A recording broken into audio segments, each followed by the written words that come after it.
The notorious SS general Reinhard Heydrich declared at the Wannsee Conference that Europe would be combed of Jews west to east. In point of fact, it happened the other way around, east to west. It started with the brutality of the Einsatzgruppen on the Russian front, but in time, the rounding up and deportation of Jews to the camps became Nazi policy in Western Europe as well, as far west as France. How exactly did the Holocaust come to France?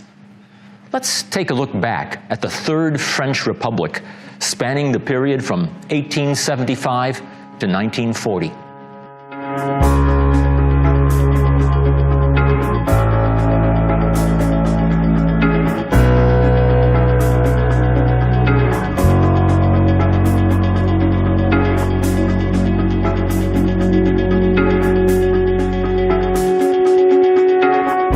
A watershed event took place in the middle of those years, the notorious Dreyfus Affair, culminating in 1905. The ultimate acquittal of a Jewish French military officer, Captain Alfred Dreyfus, unjustly accused of treason, brought about a genuine separation of church and state as a new progressive attitude took hold in France. Suddenly, there arose opposition to Jesuit religious education in schools. The society became truly open to minorities. Jews served freely and openly in the military, even as generals. Jewish judges, politicians, and legislators became a genuine part of French culture. France in the 1930s even saw its first Jewish prime minister, the left-leaning Léon Blum. But make no mistake, the dark background noise of anti-Semitism was still around. The anti-Semitic journalist Edouard Drumont declared that France had become Judaized. Moreover, Jews challenged the very nature of the French state. Bear in mind, there were still dreadful memories of trench warfare on French soil, and the notion of rebuilding the army was far removed from French priorities. Throughout the 1920s and 30s, the main idea was to avoid war. There must be no replay of World War I. The many cemeteries dotting the landscape reminded the French of the horrors that war can bring. Consequently, when the Nazi menace arose and the Second World War broke out, the attitude of the French was quite the opposite of England's defiance. Northern France was occupied in just a short period in 1940. The German Blitzkrieg amounted to shock and awe, and the new reality of occupation left the French reminiscing about the pre-war past. While Germany directly occupied the north of France, a separate German Allied government was established in the town of Vichy and extending across the whole southern half of the country. For a good many French, it was infinitely preferable to live in Vichy, France, rather than under direct occupation. After all, the south of France, with its magnificent Riviera, had always been a place to vacation and convalesce.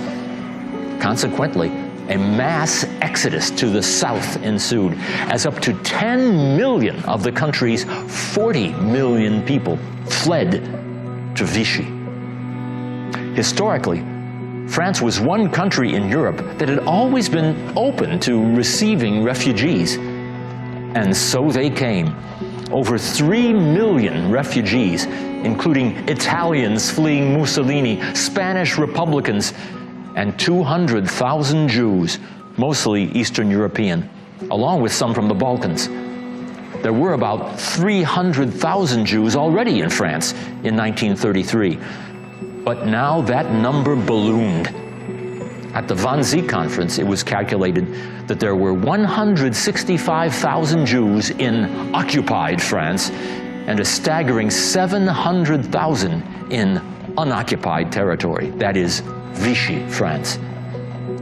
The head of the new collaborationist government in Vichy was the aged Marshal Philippe Pétain, considered a hero of World War I.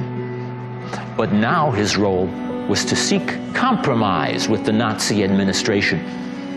On June 17, 1940, Pétain addressed his people on the radio and, temporarily at least, assuaged their fears. Frenchmen, having been called upon by the President of the Republic, I today assume the leadership of the government of France. Certain of the affection of our admirable army that has fought with a heroism worthy of its long military traditions against an enemy that is superior in number and in weapons. Certain that by its magnificent resistance it fulfilled its duties to its allies. Certain of the support of veterans that I am proud to have commanded, I give to France the gift of my person in order to alleviate her suffering. In these painful hours, my thoughts go out to the unfortunate refugees who, in an extreme penury, are furrowing our roads.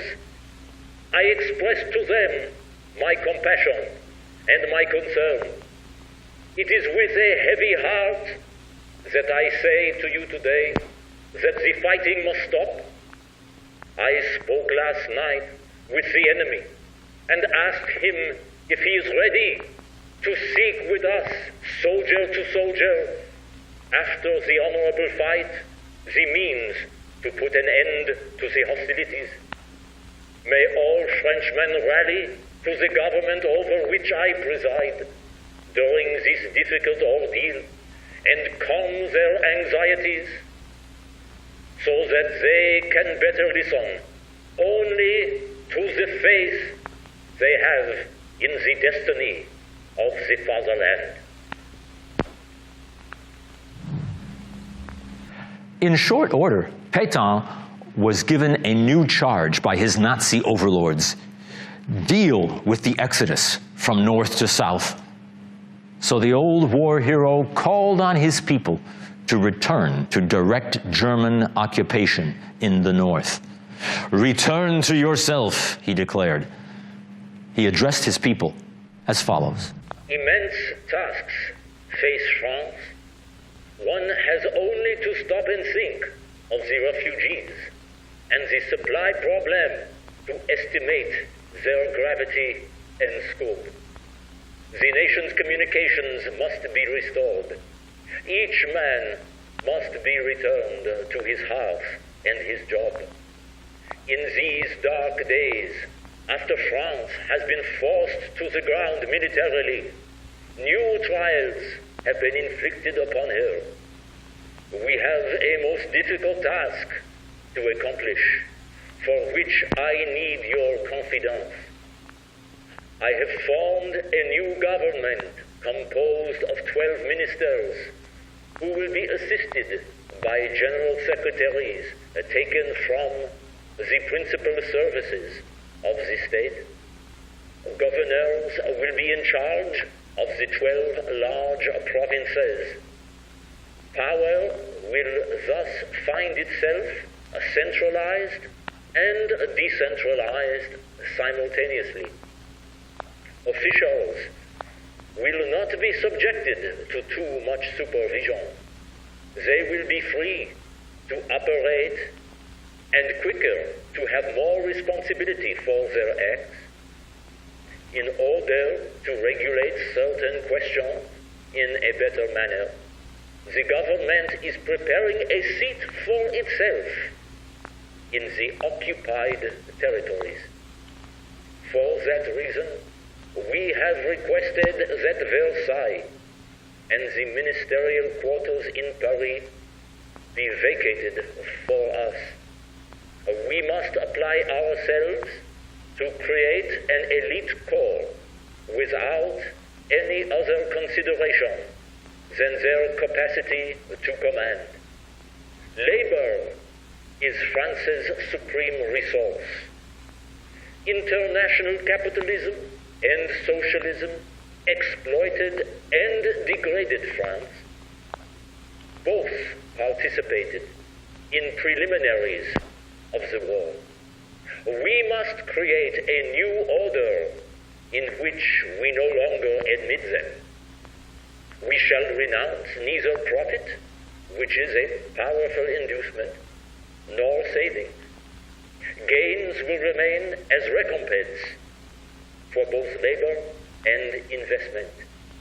Your work will be defended. Your families will have the respect and protection of the nation. We must recreate lost confidence. The French family will remain the depository for France's long and honorable history. We know that youth must live and draw its strength from the open air, which will prepare it for life's battles. We must see to that. Let us give ourselves to France. She has always led her people to greatness. It's been said that Pétain was basically in a dance with the old values of the French Revolution: liberty, equality, fraternity. In Vichy France, all would be redefined. There would be a new triad of values and a new official motto: fatherland, family, and work. Keep the Nazis happy, and maybe they'll leave us alone. Nonetheless, for Hitler, France had always been a sword in the back, stemming from Germany's great humiliation at the Treaty of Versailles. He was reluctant to enter a full coalition with France. Instead, the French must simply accept the terms of the armistice, allowing Germany peace of mind. And speaking of work, French labor would be used. By the hundreds of thousands, the French would be conscripted to work for Germany. Still, among the French, there was no real opposition to Pétain. The overall attitude was, wait and see what will happen next. And there were, of course, other French leaders who stood defiantly against the Nazi occupation. Charles de Gaulle is a prime example, as he left France for Britain, joining forces with Churchill. But oddly, the French people did not rally to his side, seeing his actions as those of a maverick. The common sentiment was, ni Pétain, ni de Gaulle. Not Pétain and not de Gaulle. It's important to point out that while the Vichy leadership was conservative, it wasn't fascist. Still, for Pétain and the Vichy leaders, it was easy to blame the war and all of France's troubles on the Third French Republic and on Léon Blum. And that certainly smacks of anti-Semitism. On October 3rd, 1940, Jews in France were now defined even more broadly than the criteria of the Nuremberg laws, as people who had at least 2, not 3, Jewish grandparents. French Jews were incredulous. They saw themselves on an equal footing with the rest of the French population. They were leaders in French society. Many had even prevented Eastern European Jews from entering into the organizational structure of French Jewry. What's the scholarly issue here? Recall that in Hungary, No outside pressure from the Nazis was required to bring the issuance of anti-Semitic laws. It was all a Hungarian initiative. But in this case, we can say that no French government under Marshal Pétain would have passed such laws. This had to be German pressure. And things were about to get worse. On March 20th, 1941, the Commissariat for Jewish Questions was created to oversee the implementation of the new anti-Semitic policies. The question for Jews was, when must we admit that the Third Republic is gone forever? It's time to disentangle from the past and recognize the present. Perhaps we can find common ground. After all, the values of Vichy, fatherland, family, work, are also Jewish values. And let's remember that the Jews share the social values of France. So it was that the chief rabbi of France spoke openly of rapprochement with Vichy. The response of the Jews of France was the same as the response of the French in general. Wait and see. In time came the Aryanization of the French economy, which must be cleansed of Jewish economic power. Still, there were no ghettos in France. The yellow star was not required to be worn until June 1942. Consequently, the Jews of Vichy found themselves living in a twilight zone. The first deportation of Jews from France began in March 1942. But almost all were Eastern European Jews. Native-born French Jews were not affected. But in July 1942, the Jews of Paris began to be rounded up for deportation. In August 1942, Vichy was targeted. The government of Vichy, always collaborating with Germany, allowed Jews to be assembled in camps in the south of France. The question was whether the French citizenry would assist in the roundups. Some Jews were in fact offered to the Germans by the French, but the number was still far below the 50,000 that the Nazis demanded. We can make a generalization here that through all of the shifting values of those days, a new period of negotiation between church and state was opened up in France, one not seen since the Dreyfus Affair. Vichy's line was, we must collaborate with Germany in order to cleanse French society. But this did not go down so well. Previously, there had been an equilibrium of sorts between state and society. But now, French clergy, largely silent since the Dreyfus case, when it came to politics at least, took the lead in opposition to the state. The admonition that went out was this: don't grant Pétain any legitimacy in dealing with the Jewish question. There was no barrage of pastoral letters. There didn't need to be. There was instead a moral message communicated directly from pulpit to parishioners. What resulted was a trickle-down effect. The time of wait and see was over. There would be a firm break with Vichy. By the summer of 1942, the resistance to the government was legitimized. It had become a Christian duty. About 80,000 Jews were deported from France in the end.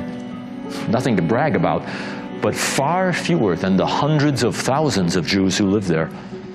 The majority of French Jews found escape.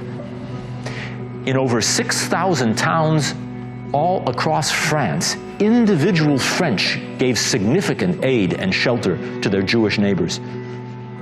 As Professor Yehuda Bauer additionally noted, Organized Jewish groups also saved thousands of lives by falsifying documents. With the help of friends, institutions, and individuals, various Jewish groups were able to hide up to 7,000 children.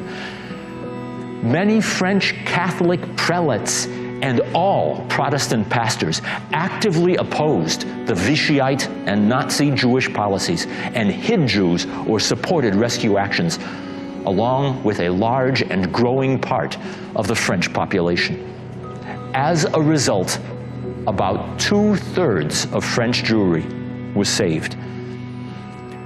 Apart from organized Jewish groups, many individual Jews participated in general French resistance groups. In the final analysis, it was all about making a statement on a personal level. And that made all the difference.